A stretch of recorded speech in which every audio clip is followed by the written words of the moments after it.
Carly was absolutely furious with me. Her husband, Eric Daniels? How could I tell? It wasn't exactly subtle.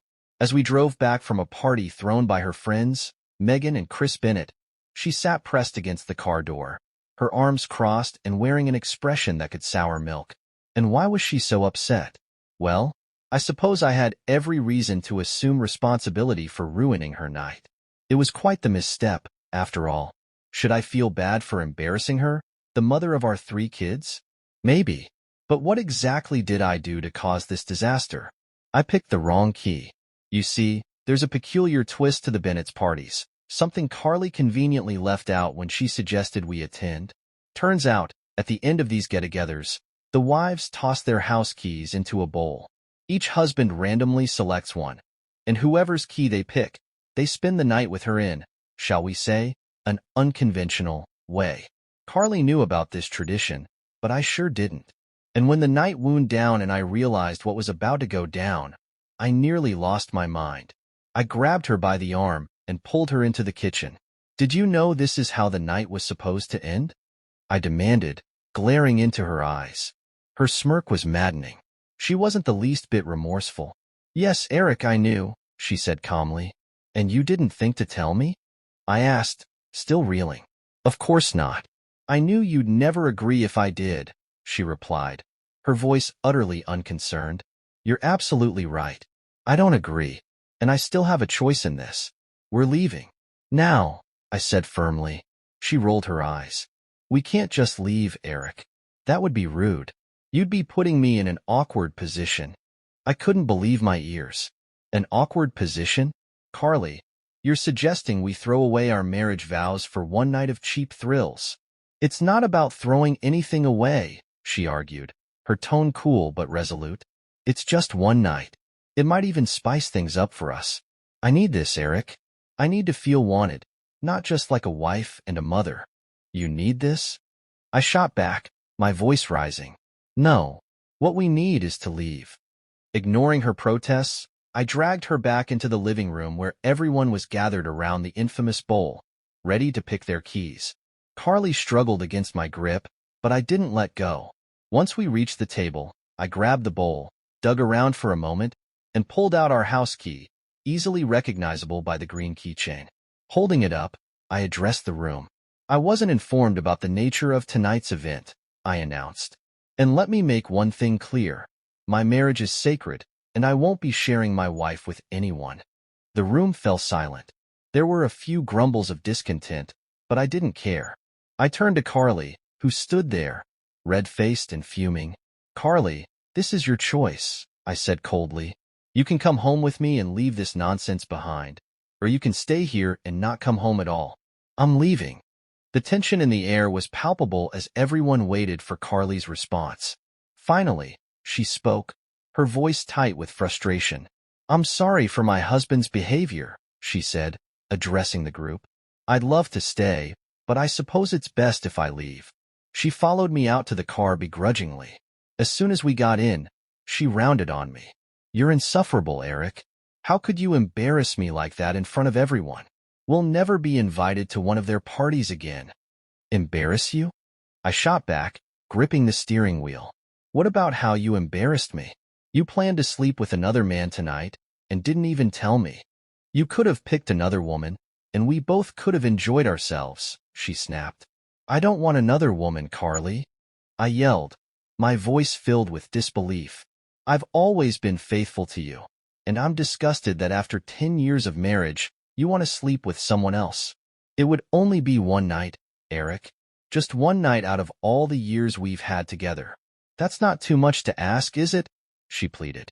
It's more than too much. This isn't a trivial thing, Carly. It's huge, I said as I pulled the car over abruptly. I made a sharp U-turn and headed back toward the Bennett's house. What are you doing? She asked, her voice panicked. If this is what you want so badly, then go ahead.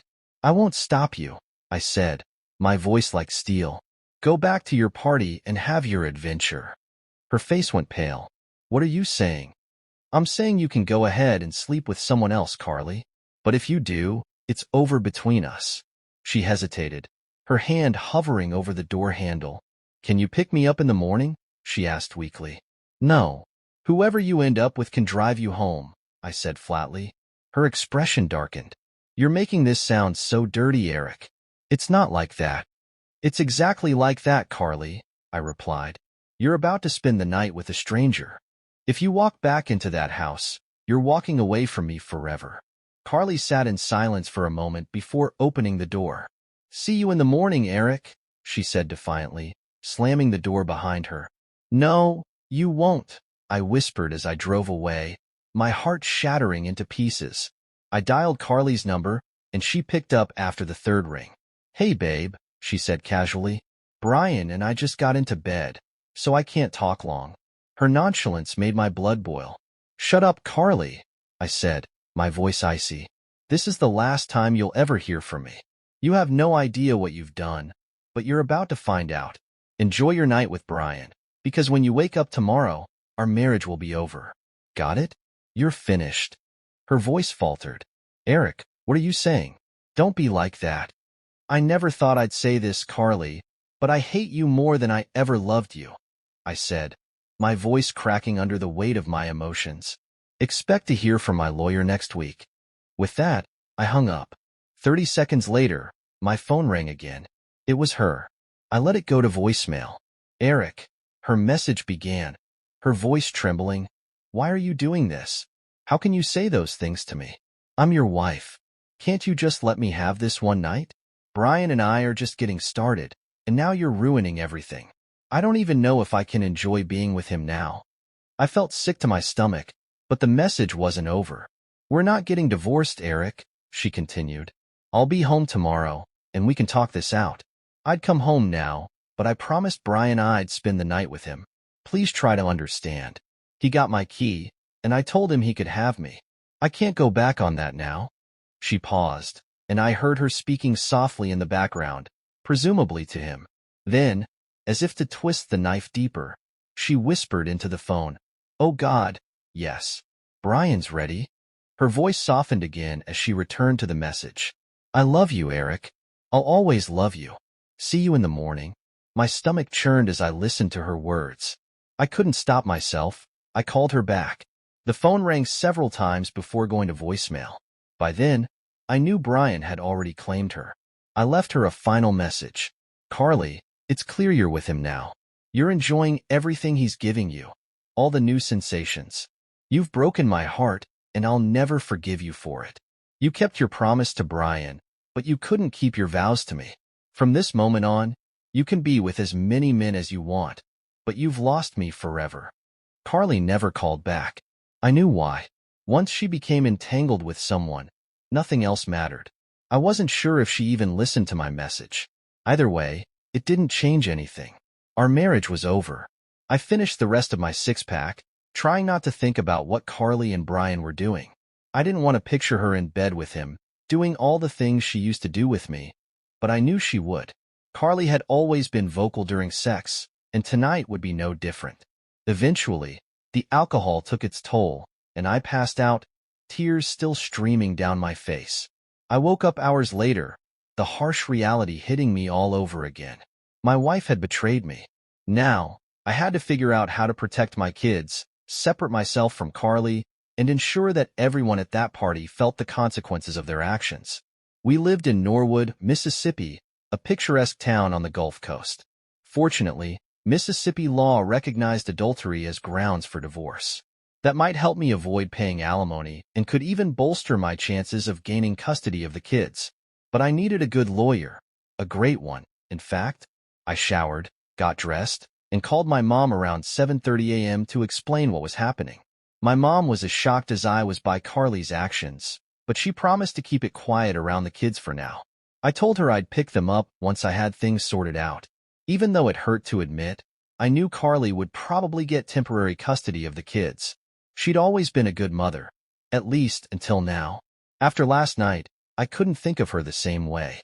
After hanging up with my mom, I headed to a nearby diner for breakfast. Just as I was about to park, my phone buzzed again. It was Carly. I ignored the call, but she rang again, leaving another voicemail. Through her sobs, she said, Eric, please answer the phone. What do you mean you're filing for divorce? You can't leave me. I won't let you. Our kids need both of us. How could you tear up our marriage certificate and destroy your wedding ring? You vowed to wear it forever. Her words shifted, becoming more pleading. I didn't think you'd take it this far. I love you so much, Eric. I just needed that one night with Brian, and it was amazing. He made me feel alive again. I'd forgotten what it was like to laugh and scream at the same time. But as incredible as it was, you're my man. You're the only one I want. I can fix this, Eric, she said, her voice cracking again. Please come home and let me show you how much I love you. Why can't you understand? I just needed one night with someone new, someone who desired me, who found me irresistible. You don't know what that means to a woman my age. But it was just S7X, Eric, that's all it was. Just a few times. I'll never do it again. Please, let's talk. You and the kids mean everything to me. I stood outside the diner, stunned. Had Carly been harboring these feelings throughout our entire marriage? Or had she just decided to act on them after a decade together? Carly was still a stunning woman with shoulder-length dark brown hair, piercing blue eyes, and a figure that turned heads. Yes, her hips had widened slightly after having 3 kids, but she still drew attention wherever we went. What was all this about needing to feel desired by another man?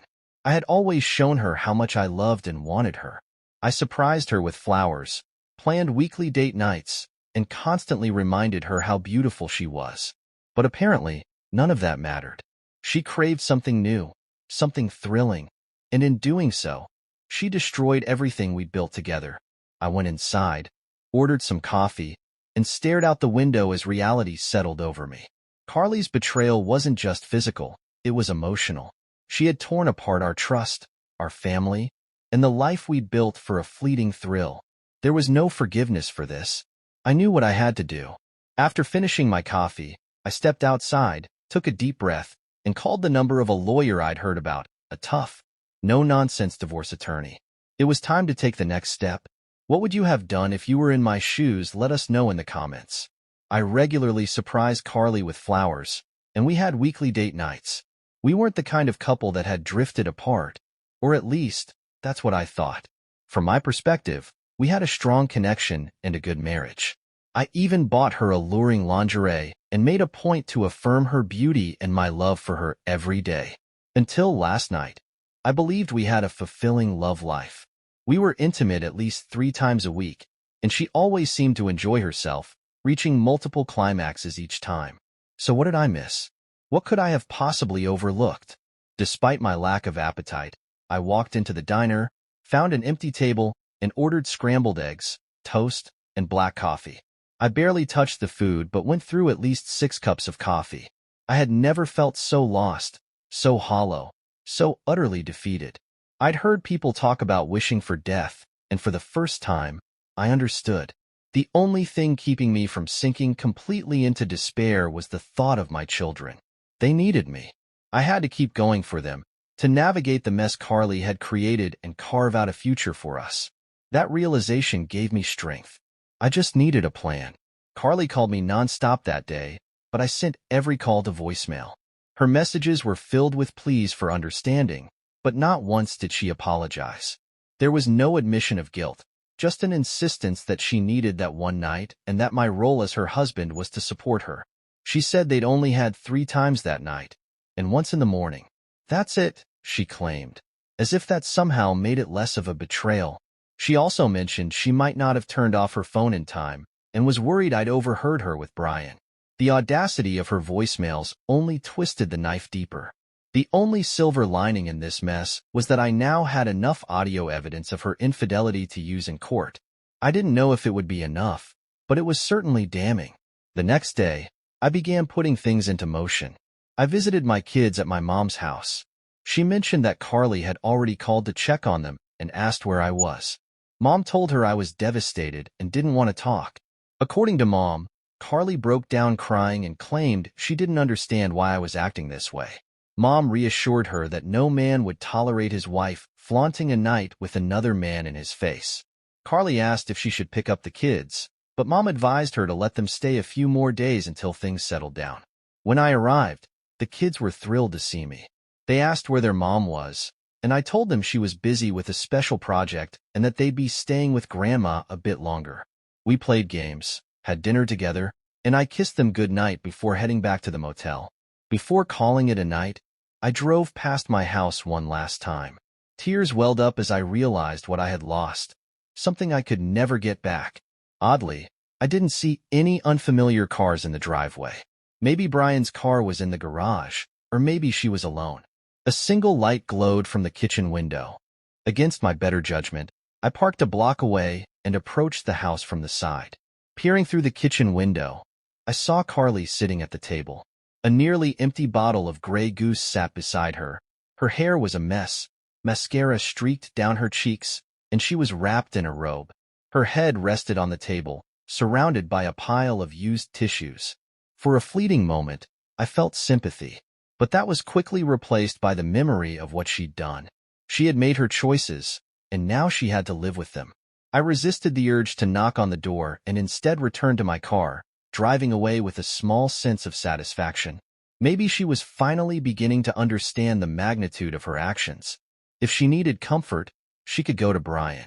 Monday morning arrived, and I had a busy day ahead. After breakfast at the diner, I called my mom to speak with the kids, reassuring them I'd be home soon. Then, I contacted my office to let them know I'd be out for a couple of days. During my last year at Ole Miss, I'd roomed with two close friends, Doug Lewis and Liam McCrae. We kept in touch over the years, and I decided to reach out to them for advice. Doug had gone into business administration, and Liam had become a lawyer. I called Doug first and asked if he and Liam could meet me for drinks that evening. I explained that I needed their counsel on something important. Doug agreed to set it up at a beachside bar. At 5 p.m., I arrived early and waited. Liam showed up first, followed by Doug. After greeting each other, we settled at a table on the patio, ordered beers, and raised our glasses. "So, what's on your mind, Eric?" Doug asked. "Your call sounded serious." I took a deep breath. Carly cheated on me, and she didn't even try to hide it. "That's rough," Doug said, shaking his head. "I can't believe she'd do that," Liam added. "And without remorse? You said she's acting like you're overreacting?" "Exactly," I replied. "She thinks it's no big deal. So now I'm thinking about divorce, getting back at Brian, and, most importantly, getting custody of my kids." Liam leaned back, rubbing his chin. "Divorce is certainly on the table, but getting custody won't be easy unless you can prove she's unfit as a mother. If she's bringing men around the kids, you've got something to work with. Otherwise, if she's a good mom, the courts will lean in her favor. You'd likely end up paying child support." "I'm okay with that," I said, "as long as I can see my kids often." Doug interjected, "What about the finances? Carly's a stay-at-home mom, right? And I'm guessing you make a solid income. How are your savings and investments looking?" "I've got checking, savings, a 401k, an IRA, and some other investments. Probably around $700,000 to $800,000 total," I answered. "Well, the court will likely split that evenly," Doug said. "Carly will probably get the house and custody of the kids. But if you can prove infidelity, you might avoid paying alimony." "Do you know a good divorce lawyer?" I asked. "One of the partners at my firm is one of the best family law attorneys in Mississippi, Sandra Simmons. Want me to set up a meeting?" "The sooner the better," I agreed. We toasted again, had a few more drinks, and called it a night. For the first time in days, I felt a glimmer of relief. The moment I walked into Sandra Simmons' office, I knew I'd made the right choice. She didn't waste a second on pleasantries, diving straight into the matter at hand. "Why do you want a divorce, and what are you hoping to achieve?" she asked, her tone no nonsense. I took a deep breath and laid it all out. "I want to split our assets in a way that's fair. I'm willing to give Carly the house if it means a smaller payout in cash. I know getting full custody of the kids is unlikely, but I want unrestricted visitation without having to pay child support." I handed her the recordings I had of Carly confessing to her affair with Brian. She plugged in headphones, listened intently, and shook her head in disbelief. "Your wife was careless admitting to her affair like this, especially in a way that can be used against her in court," she said, setting the headphones down. "We may need a voice recognition expert to confirm it's her, but unless we get an extremely biased judge, This should hold up. For the next hour, we discussed my plans regarding Brian and the others involved in the wife-swapping circle. Sandra was skeptical we'd get any monetary compensation from them. But, she said with a smirk, if exposing their activities and ruining their reputations is enough for you, I think we can manage that. That's all I want, I replied. After giving her a deposit, I asked her to serve Carly as soon as possible. Sandra promised it wouldn't take long and assured me she'd notify me before it happened. On Tuesday afternoon, I picked up the kids from my mom's and took them back to Carly's house. She greeted us at the door, hugging and kissing the kids with warmth and enthusiasm. When she reached out to me, I stepped back. Tears welled up in her eyes. Please, Eric, she pleaded. Can't you stay? We can fix this. For the kids. I can't, I said, keeping my voice steady. It's best for the kids to be with you right now. I'll pick them up on Friday for the weekend. Carly looked like she was struggling, and a part of me wanted to comfort her. But she had made her choice, and her pain was no worse than the heartbreak she'd caused me. By Wednesday, I returned to work. I couldn't afford to neglect my job. I needed the income, but more importantly, I needed the distraction. If I allowed myself to drown in the pain of Carly's betrayal, I'd lose myself, and I couldn't let that happen. My kids were counting on me. On Thursday, I met Doug and Liam for dinner at the Oyster House. Over shucked oysters and dirty martinis, I updated them on the kids and the divorce. Doug was still working on ways to protect some of my assets, and I gave him the green light to proceed. It won't be much, Doug said, but it'll help in the long run. We came up with a simple plan to disrupt the wife-swapping group without risking slander lawsuits. One of our friends, a reporter at the Bayou Sun-Herald, agreed to help. If I gave him the address of the Parker house and the approximate time the group met, he could expose their activities. His plan was to write an editorial about the wife-swapping scene, hinting at the involvement of local business leaders without naming names. In a town like ours, Liam said with a grin, it won't take long for people to connect the dots. The city's religious crowd will tear them apart. I provided the details I had, and Liam promised to take it from there. As we shook hands and parted ways, I felt the first flicker of relief I'd had in weeks. The weekend with my kids was wonderful. We went shopping, caught a movie at the Grand 18, and spent a day at the beach playing frisbee and swimming. My children were my #1 priority now, and I swore I'd never let them feel abandoned. On Monday, Liam called with good news. His reporter friend was already working on the story and had taken photos of couples entering the Parker house. Though the faces would be blurred, in a town like Norwood, people wouldn't take long to figure out who they were. The story could hit the front page by the end of the week, Liam said. Meanwhile, Carly continued calling me, begging for another chance. She promised she'd do anything to make me forget her actions, but not once did she apologize or admit she was wrong. By Wednesday, Sandra informed me that Carly would be served with divorce papers on Friday. That same day, Doug called with more good news. He had managed to move about a third of my money into accounts under my children's names, protecting it from any future claims. Liam also updated me. His reporter friend had staked out the Parker house again and was ready to capture more photos at the next wife-swapping event, scheduled for Friday night. He also wanted to interview me for the article. I agreed. It felt like the closure I needed was finally within reach. On Friday, Sandra called around 2:30 p.m. Eric, she said, Carly has been served. I felt a mix of emotions, sadness, anger, and a faint sense of relief. It wasn't over yet, but for the first time in weeks, I felt like I was regaining control of my life. I knew what was coming next. Sure enough, within minutes, my phone rang.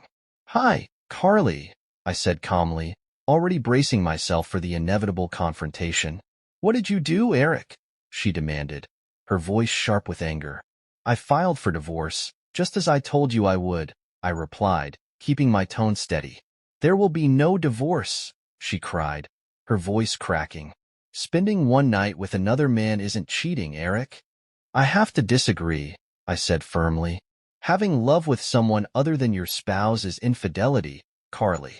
That's how the law sees it, and that's how I see it. Her tears were almost tangible through the phone. Why are you so angry with me, Eric? I love you. Brian and I had an affair, that's all. An affair isn't all, Carly, I said, my patience fraying. You had love with another man. You betrayed me. Now you'll face the consequences. Goodbye, Carly. I hope you have a nice life. With that, I ended the call, even as my heart ached. The hardest part of all this was that, despite everything, part of me still loved her. I wasn't sure that feeling would ever completely go away, but the trust between us was shattered beyond repair. Without trust, there was no marriage. That Friday night, I knew I shouldn't go near the Parker house, but I couldn't resist. I wanted to see if Carly's car would be there. To my relief, it wasn't. Then again, I couldn't be sure. She could have arrived with someone else. While couples were typically required to attend together, I knew they'd made exceptions for her before. Who's to say they wouldn't again? I parked a block away and noticed a van that was likely housing the reporter. A faint smile crossed my lips as I silently wished him luck and drove off into the night. Later that evening, Liam's journalist friend called me, asking for more details. I was happy to oblige. He mentioned he'd captured over 100 photographs and already recognized several prominent couples from the city. He also confirmed Carly wasn't among the attendees. Can you describe the key-swapping process? He asked. While I hadn't witnessed it firsthand, I relayed what Carly had told me and what I'd overheard from others. The reporter thanked me, saying the article would run Sunday morning.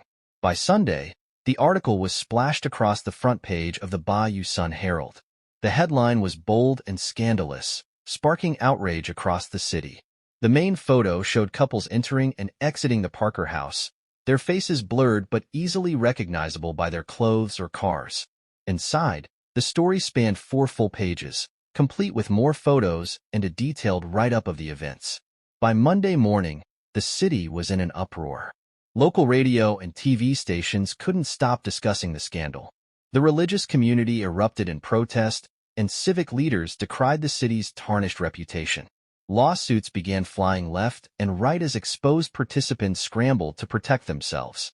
For me, it was a bittersweet victory. I should have felt vindicated, but all I could think about was the pain Carly's betrayal had caused me.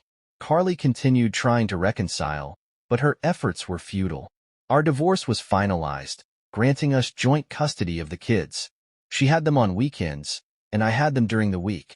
It wasn't ideal, but it worked.